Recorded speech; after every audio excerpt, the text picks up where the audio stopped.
There is a coffee tin somewhere in your shed, or a shoebox on a shelf in the garage, that nobody has opened since a grandparent died. Inside it are old seed packets, faded, soft at the corners, the seeds long dead. The seeds are worthless. The paper is not.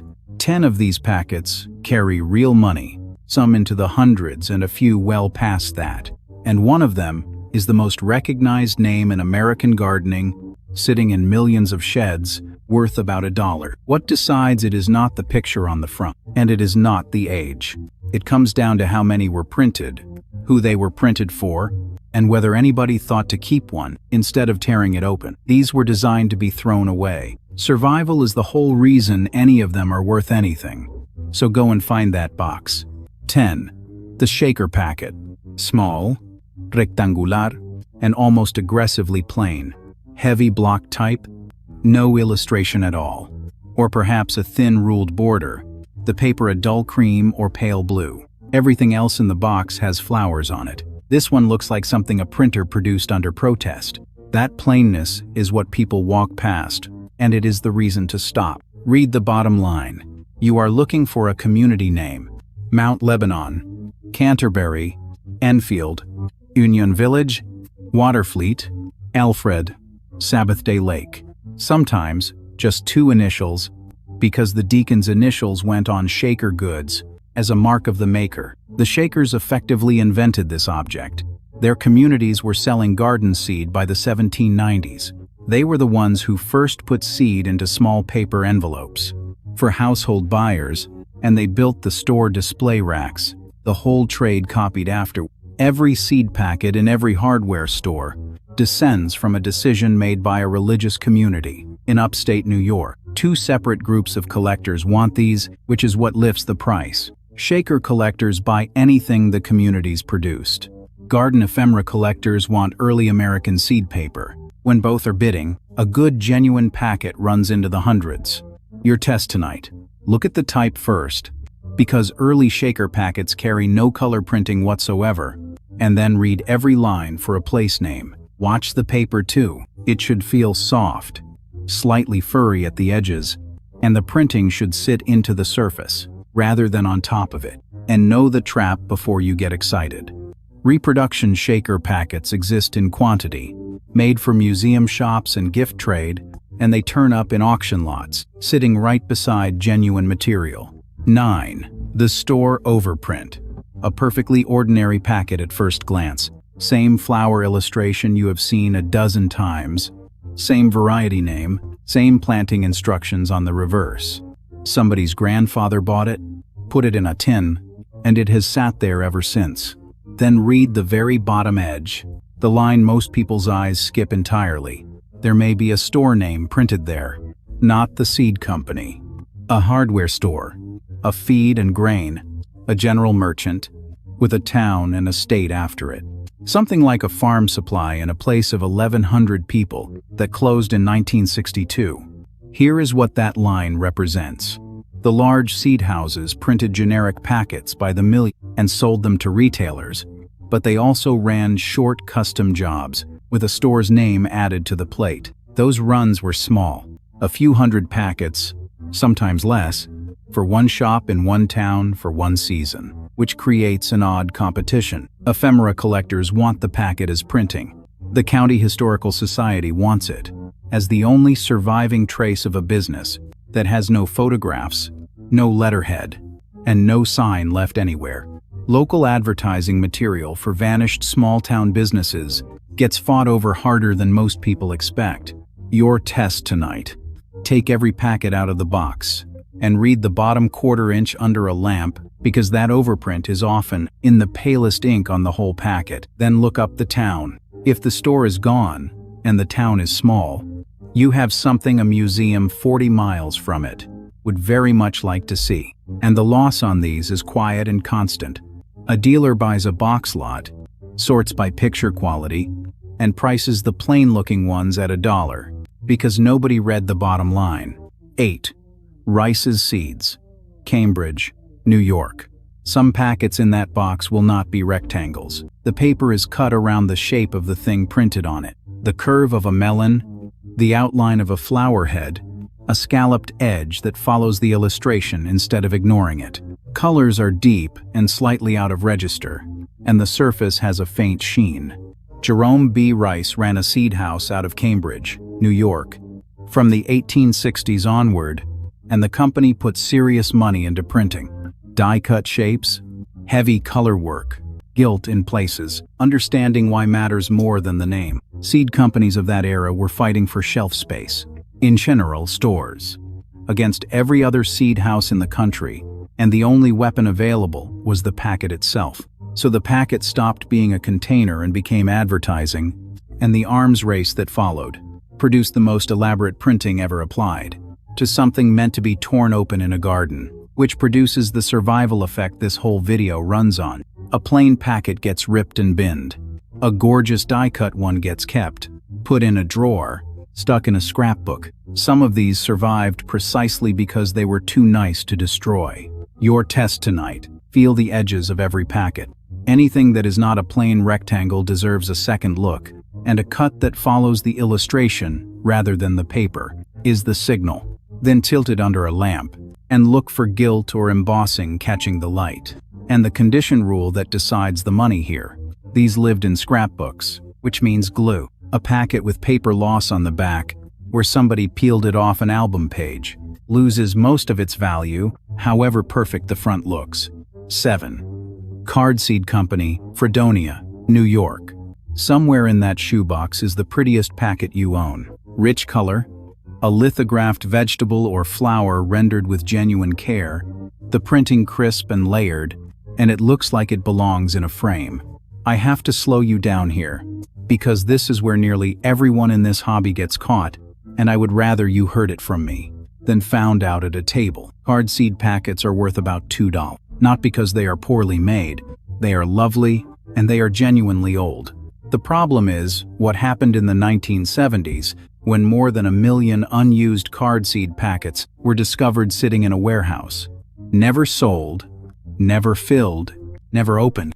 Pristine. That find went into the market, and it has never left. Every dealer has a stack. Every online listing has 30 competitors. A packet that would have been scarce and valuable became one of the most common pieces of 19th century seed ephemera in existence overnight, and no amount of time will fix it because the supply is simply sitting in boxes waiting, which is the lesson worth carrying into the rest of this list. Age does not create scarcity. Beauty does not create scarcity. Only the number that survived does, and one warehouse can end a market permanently. Your test tonight is a search rather than an inspection. Take the company name off the packet, type it into a sold listings search, and look at how many have changed hands in the past year. 200 results means you are holding a $2 item, however good it looks. 3 results in 18 months is the number that should make you sit up. Before the top 5, sort that box by how it was printed, rather than by what it says. The printing dates a packet faster than any name on it, and the sequence is straightforward. Earliest packets carry nothing but heavy block type, on plain colored paper. No picture, no border worth mentioning. The letters pressed hard enough into the sheet that you can feel them with a fingertip. That is letterpress, and it puts you in the first half of the 19th century. Next comes color, but only as decoration. Tinted paper stock, printed borders around the edges, still no real illustration. Middle of the century. Then chromolithography arrives, and the whole trade changes. Full-color images built up in layer after layer, 1 stone per color, and under a magnifying glass those layers sit slightly out of alignment, with soft edges rather than sharp ones. Late 1800s into the early 1900s. After that, halftone, modern commercial printing, and a loop shows you a regular grid of dots. Dots mean 20th century, and dots mean the packet is almost certainly common. 6. Comstock, Fair and Company, Wethersfield, Connecticut. Wethersfield was a seed town, and Comstock Fair has been operating there since the 1820s, which makes it one of the oldest, continuously running seed houses in America. That long, unbroken run is what makes the company useful to you. It printed packets across every one of those eras. So the same firm produced letterpress paper, tinted borders, chromolithographs, and halftones, under one name. Establish which printing method yours uses, and you can place it within about a decade. Your test tonight. Get a magnifying glass on the illustration. Soft, overlapping color layers put you in the valuable window. A grid of dots does not. 5. The Victory Garden Packet. Wartime paper, and it announces itself. Slogans across the front about growing your own. Sometimes a flag, sometimes a line about food being a weapon. Thin, cheap stock, muted inks, because good paper and good ink were both going elsewhere. Almost every American shed of a certain age has one or two of these, and the honest answer on most of them is a few dollars. The reason is the same reason they exist. Home food production became a national campaign. Packets went out by the tens of millions, and something printed in those numbers cannot become scarce inside a single lifetime, no matter how much history is attached to it. But there is a version worth pulling out, and it hides in the same place the store overprint did. Some wartime packets were not sold at all. They were distributed. Factories handed them to employees. Town committees gave them out at meetings. Utility companies and railroads and banks put their own name on a run and passed them around as a public-spirited gesture. Those runs were tiny. They were free, and nobody treats a free thing as worth keeping. Your test tonight. Read past the slogan to whatever is printed smallest. A company name, a municipal committee, a war board, a plant, or a local branch. That is the packet that separates from the pile. And there is a condition detail specific to this era. Wartime paper was made with whatever was available, and much of it has gone brittle and browned from the inside. Handle these at the edges, and never try to flatten a curled one, because it will crack down the fold rather than straighten. 4. Packets still sitting in their store box. Look past the loose paper for a shallow wooden box, roughly 2 feet long and only a few inches deep, with a hinged or sliding lid and thin dividers making compartments inside. There may be a colored lithograph pasted to the lid or across the front. Somebody has probably been keeping screws in it for 40 years. That box is how the entire trade worked. Seed houses like D.M. Ferry of Detroit built these, filled the compartments with packets, and shipped them to general stores across the country as a complete counter display. At the end of the season, the company collected the box, took back the unsold packets, restocked it, and sent it out again for the following spring, which explains the survival pattern in this whole subject. The boxes came home to the company, or stayed in the store. The packets got sold and torn open in gardens. So a box is uncommon, and a box with its original packets still sitting in the compartments is genuinely rare, because the two halves were designed to be separated every single year. Value follows that. A good lithographed display box runs into the hundreds on its own, and the packets inside it are worth several times what the identical packets would fetch loose, because the set proves what nothing else can, that they arrived together and were never sold. Your test tonight. If you find the box, do not tip it out. Photograph the contents in position, in the compartments, before anything moves. 3. The salesman's sample. Some packets in circulation were never meant for a garden at all. Seed company representatives carried sample cases to show storekeepers what the coming season's designs looked like, and those packets were empty, sometimes marked as samples, sometimes carrying a printer's date or a job number in the margin. They were never filled and never sold, which means the ordinary destruction rate never touched them. For a few designs, a salesman's sample is the only surviving example of the printing. Your test. Feel each packet between finger and thumb. An empty one that has never been opened, with the seams still sealed and no bulge anywhere, is the one to look at twice. 2. D. Landreth Seed Company. Read every packet in that box for a Philadelphia address, and for a founding date printed somewhere on it. In the 1700s, David Landreth opened his seed house in Philadelphia in 1784. That is the first seed company in the United States. Established before the Constitution was written, and it predates the shaker seed business by 5 years. The two of them traded with each other for decades afterward. Anything with that name on it is early by definition. But the packets worth real money are the ones printed before the Civil War, when the company was already 70 years old, and the whole American seed trade amounted to a handful of firms. Survival at that depth is brutal. Paper from the 1830s and 40s had to get through the Civil War, 2 world wars with their paper drives, a century and a half of damp sheds and house clearances, and the simple fact that its owner intended to rip it open and empty it into a furrow. What is left exists by pure accident, and specialist dealers and institutional collections compete for it. Your test tonight: look for a Philadelphia address, then look for the founding date, which the company printed proudly for generations. Then check the printing method against what we covered earlier, because heavy block letterpress on plain paper puts you in the early window, while a color lithograph puts you decades later. And if you find one, stop handling it. Put it flat between 2 sheets of plain paper, keep it out of light, and photograph it rather than passing it around. 1.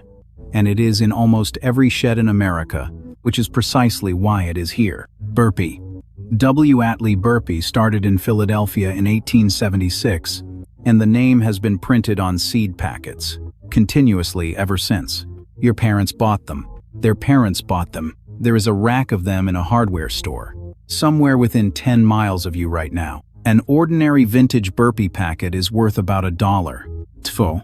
On a good day, if the picture is bright and the corners are clean, fame is not value. The thing everyone recognizes is almost never the thing worth the most, because the whole world already has one, and in this case, the whole world has several 100 million. I will not inflate that for you. Most of what is in your shed is worth the price of a coffee for the lot. But look again at what carried the money tonight, because there is one thread through all of it. A community name on a plain packet, a vanished hardware store printed in pale ink along the bottom edge, a factory that handed something out free during a war, a box that a company built and expected to get back. Value never sat with the firm that printed the packet. It sat with whoever the packet was printed for, and with the accident of somebody not using it. So here is the last thing to do with that box, and it takes 10 minutes. Lay every packet out under a good light.